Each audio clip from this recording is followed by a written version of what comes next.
All right, welcome back everyone to Fit Freedom Podcast. I am so excited for today's episode because we have Karla on today as our guest.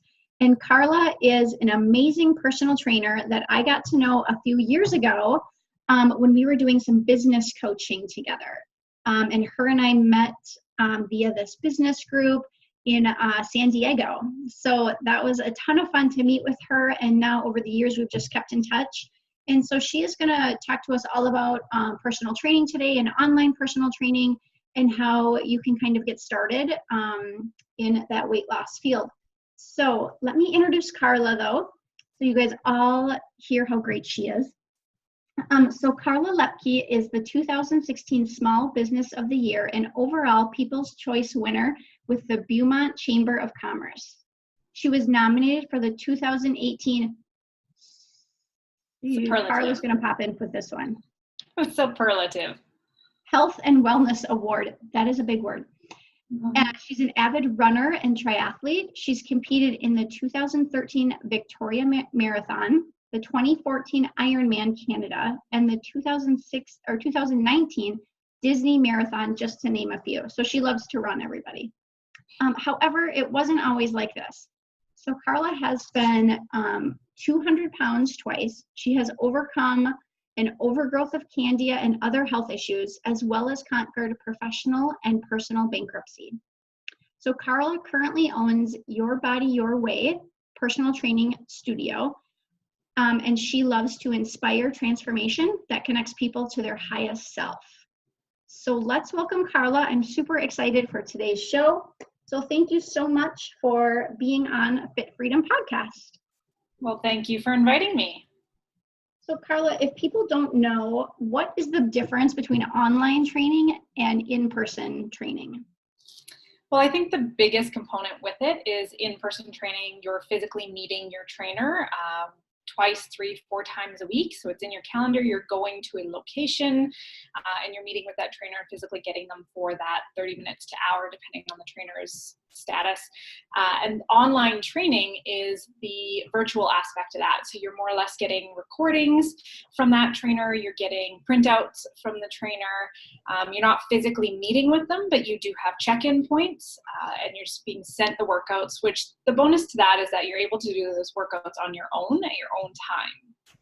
Right. And it's location independent. So if you love Karla, and even though she lives in Canada and you maybe live in San Diego, you can still work out with Karla. So that's also great for that online training aspect as well. Absolutely. It doesn't depend. It doesn't matter where you live or even if you're vacationing, you still have access to your trainer 24/7. Awesome. So I know when I was doing online personal training, I had a lot of clients that were very confused by how they would maybe get the workouts, or what if they don't know how to do like a hip bridge, for example. So can you just share with our listeners, what do you do with your clients to help with that? Absolutely. As far as the workouts go, so they get a video. I do a YouTube video unlisted so that once they get the link, they're the only ones that have access to that. It's not open to the public. The videos take about 5 minutes where I demo all the moves and give modifications to increase it or reduce it depending on your level that day. And then underneath that, as well as in the email, they have written descriptions of what the movements are.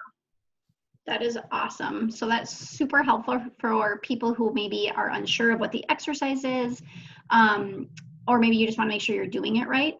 So online personal training is basically the same as in-person personal training. It's just you're not going to a location working with that trainer. So it's great for those of you that travel a lot. It's great for those of you, like I said, that want to be location independent. And it is technically slightly cheaper than working with a trainer in person. So it's great for kind of the pocketbook as well. So how would you say you kind of got into the fitness field, or what was your journey from 200 pounds to running a marathon? Okay, so we'll talk about the first 200. More or less, it actually started when I was younger. So growing up, I was called Skinny Mini. I was always in sports doing stuff. And then I graduated and left home. So I moved away from my hometown, moved away from my parents, was living on my own, and no longer had mom and dad to tell me when to go to bed, to eat my vegetables and drink my water. And I found myself hitting the McDonald's drive-through a little more often than I probably should. And going out and enjoying myself in the evenings a little probably more than I should as well too. I believe it was about 3 years. The weight kind of progressively gains, but it was at that 3-year point that, people had been saying to me that I had put on weight and I just chose to ignore it. I was still fitting into the mediums, although they were very tight. And then if I had to buy a large, I would just say, oh, well, that company just changed their sizing chart, right? We've all done that. Yeah. And I was at my cousin's wedding, and I saw a picture of myself afterwards, and the shirt, I was wearing one of those wraparound shirts, if you remember back in the day, because I don't think they have them anymore. And I think the buttons were about to bust on that shirt, and I was so embarrassed by the photo. So I started going to the gym like everybody else does. I was looking up the little pictures on the machines, and I'm kind of doing the machine, and then I'd go to the next one and do the machine. And I don't know how many times I did it. Like, I didn't know anything about sets or reps or requirements. And I would do 3 or 4 machines that I felt, and 20 minutes on the treadmill. And then I felt like that was my workout done for the day. And what I ended up helping actually was I joined a Learn to Run program at the gym, and that's what got me into the passion of running. And honestly, it was just fighting to get to the next block, or fighting to get to the next 3 minutes before you took your walk break. And the weight started to fall off. So my fixation and my focus stopped being about the weight and started being about the journey or the running and getting better at that aspect. And before I knew it, I believe it was 6 months, I lost 60 pounds. So I went down to about 140 from 198. Nice. So yeah. Awesome. Yeah, that's great. Yeah, and I love what you say about how it became more about the journey, because if you do have a lot of weight to lose, you can't focus so much on the scale or on the number on the scale, because it does take a long time. Like you said, it took 3 years or so to gain that weight, and it only took you 6 months to lose the 40 pounds. A lot of people can take even longer to lose 40 pounds. So everyone is so rushed to like hurry up and lose all this weight, but want to remind you that you didn't put it on overnight. Therefore, it's not going to come off overnight. And you do have to enjoy the journey and celebrate the small successes along the way, so that you can kind of see when the big one does happen, because all those small successes add up to one big, huge success. Well, exactly. And Lisa, that actually brings me to the second one. So I had lost this weight. I had this passion. I was getting other people to run. I was showing them what I was doing. And then people said, you're really good at this. You should just do this full time. So I took every course possible. I did my education for personal training. I became a personal trainer. And then I decided to do something where it was very restrictive dieting. Exactly like a lot of these fad diets where they take you down to, maybe 1,000 calories to 900 calories I was consuming. And that one, I lost the weight. I wasn't even that big. I was about 150, I think, when I had started this. And within 4 or 5 months, I was down to 198 pounds to 100 pounds. Yes. Whoa. Not healthy. No. And in 2 months, I went from 107, the last time I weighed myself, to 190 in 2 months. Oh, whoa. And that I would, at that time I was a personal trainer. I already had clients, and I felt so devastated thinking, who am I? People are going to think I'm a fraud. I don't even know what I'm doing. And then I just started to do a lot of research. I took my nutrition training after this fact, and realized that the person who's assisting me, did not have this level of training. And that is very, very dangerous to take people down to that while they're still working out for an hour to 2 hours every day. Mm-hmm. And that one, I gained the weight in 2 months, and it took me over a year to stabilize my weight back down to about 150 is where I hover now comfortably.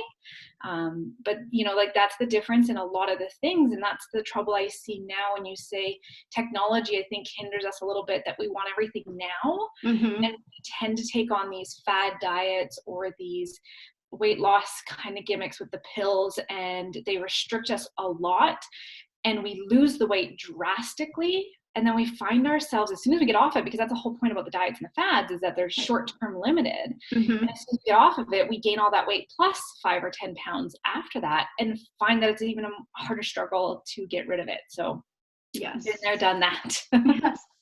So for the audience, if you guys want to go back and listen to episode 2, I did a podcast all on the different fad diets that are kind of out there right now, or kind of what's been recirculating around. And it is exactly what Karla says, is the fad diets are short term. They're designed to get you to lose a lot of weight, but for most people, it's not a lifelong thing. You are not going to live like that for forever. So you need to find a diet, and we don't really want to call it a diet. It's a lifestyle change. We want to find what works for you so that you can live like this and teach your family how to live like this and just be healthy for the rest of your life, as opposed to stopping and starting all the different fad diets that come our way. All right, so Karla, let's talk about how can people get started with like a basic exercise program. Like, what's the first thing you would tell someone if they were like, I want to start going to the gym, but I don't know what to do, or I don't know how? What's a tip that they could take away? Depending on the gym and the facilities, if you're going to a large recreational center, usually they have a track. So the first thing I actually just state with people is walking. Up here in Canada, one of the complaints or the excuses in the wintertime is that it's winter. It's cold and they don't want to go outside and walk, which actually kind of is almost an oxymoron, because when it's cold outside, your body will burn more because it has to heat itself up while you're maintaining that exercise. However, I actually just start with intentional movement, intentional walking. That's the first step, because it's usually the fear of going to a gym that gets a lot of people. And so if you just go and you get on the treadmill or you go on the track and you intentionally move with mind and get that heart rate up and feel a little bit of a sweat, you don't need much more than 15 or 20 minutes at the most just to get started. And that's my first and foremost tip, is just moving with intent, inside or outside. Great. I think you hit on something big there with fear. I think the reason a lot of people don't start things is because they're afraid. They're unsure of maybe what to do or what it should look like. So what if someone's thinking about, well, how could I do online training? What is like the first step they would take? Like, say, for example, if they wanted to reach out to you to do online training, what's something that they would do, or what do you kind of do with a first client who's interested? Yeah, absolutely. So wherever you find me, whether it be on my Facebook page or through my emails or my website, you basically book a call with me, and it's a first 30-minute call. And I go through an in-depth questionnaire to find out kind of where that person is at, what they might need, because sometimes they do need in-person training if they have mobility or injury issues. And if not, then they're working with somebody like a physiotherapist or chiro, then that's okay to go ahead and move forward. But it's determining where that client is and what exactly their goals are. And then after that, we get started with the online program.